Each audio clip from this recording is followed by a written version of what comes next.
Everyone for coming out here tonight for this special ceremony. Yeah. Special night for Julius Scearce. It's been a long time coming. Just the beginning of some special days and special memories ahead for this young man. Of course, we all like to think it all began way back in the days as a T-baller on the Southwest Lexington All-Star T-ball team, where he had some great coaching. Isn't that right, Ron? Coaching when he was an 8-year-old, took him to a World Series in Illinois, where we won the World Series. And Julius, I think in our pool play games, was 6 for 6 with 6 home runs. As good as a player he is, he's just a better young man. Could not be a better person. He's a great role model for my son, Josiah, and for all these young baseball players that are here. They all look up to him, and it's just a very proud moment for all of us that have known him and seen him grow up over the years.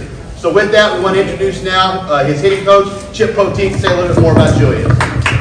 In walks in this little tall kid on stilts, like barely any bones to his body, and Julius, and he looks at this bald dude with a black jacket on. He's like, I don't even know what this dude's all about.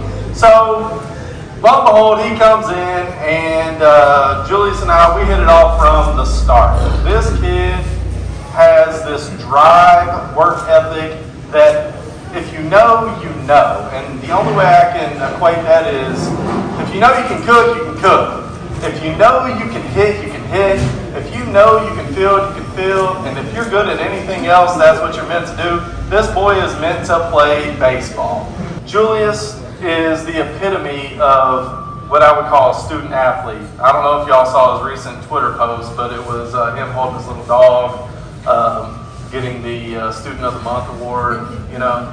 So, State championship or nothing this year. Head coach of Frederick Broncos, Eddie Brooks. Came out of the box in an outfield. I ended up coming over to Douglas. I was blessed that he showed up with me. And at that point in time, I talked to my right-hand man at the time, Ben Eubank, who was here as well. I said, we're going to move him to short and leave him. Well, by after game 6 in that season, he's made 47 errors. Eubank, being a senior, we're right and ready to make a great run this year, and it'll be led by this young man. And this is just a culmination of a special day for him. This young man does. You know he's going to attack it with the utmost class, dignity, and respect, and do everything the right way. And that's a direct set of the 2 people sitting to the right and left of him, along with his grandparents. I'd like to start off by saying thank you to God, because without him, I wouldn't be in this position I'm in today. And a huge thank you to Ryan, former Southwest Coach of the Year. Yeah. And everybody else who was a part of setting this up for me. To my parents and grandparents, I'm not living my dream without you guys. All the money that has been spent on me, whether it's for gear or gas to travel, without you guys, I don't make it work.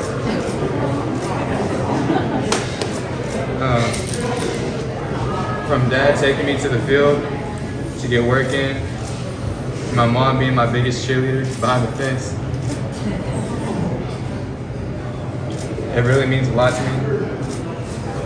Next, I want to thank Coach Brooks, Coach Eubank, Jerry, Coach Caldwell, Fist Willie again.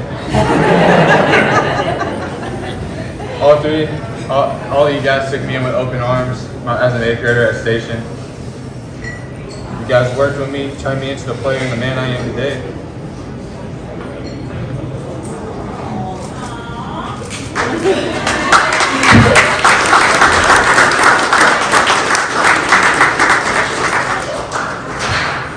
And to all my teammates, thank you for pushing me each and every day. I practice whether it's to get better at basketball or baseball. Somebody's always willing to work and get better.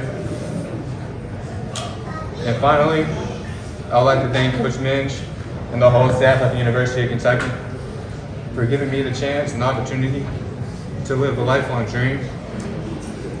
And just to think, a few years ago, me and my dad would go watch UK play, and they had this weird looking short outfielder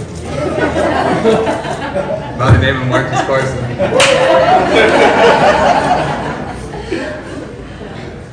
It's not really. But now that I get to be the one to wear the blue, and now he can watch me play, it's a dream come true. Finally, I'd like to thank all you guys for always supporting me and making one of my lifelong dreams come to reality. And making time out of your day to come and watch me sign a piece of paper. And with that being said, thanking each every one of you again. Go Cats.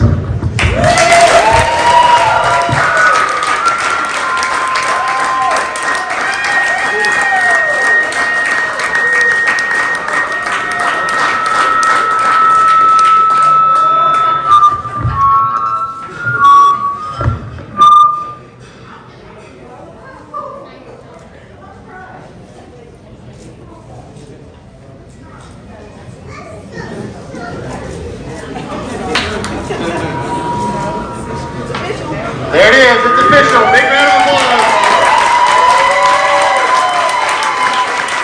What's this day mean for you? To me, this day is huge. It's something I've dreamed of for a couple of years. Me and my dad used to go watch my cousin Marcus, who played for UK.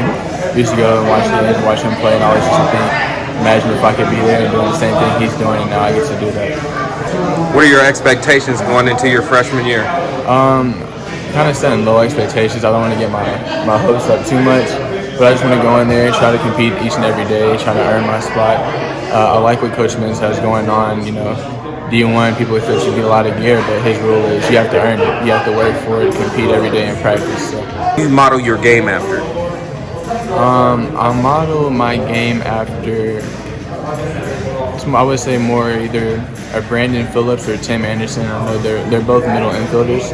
Brandon mainly plays second, and Tim actually plays short for the White Sox. I actually had the pleasure of meeting Brandon for the first time a couple weeks ago, back when he was playing for the Legends. But I kind of see myself kind of like him, second baseman, about the same height. Gets the work done. You know? Yeah. Where do you see yourself going in the future? Do you see yourself getting drafted? Yeah. Is that a dream? I do. I hope. You know, it's something I don't want to really speak on. I like to, just kind of see how things play out in my favor. I have been in front of a bunch of pro scouts, so I'm hoping that I really impress their radar and that they'll be able to pick me up in the future.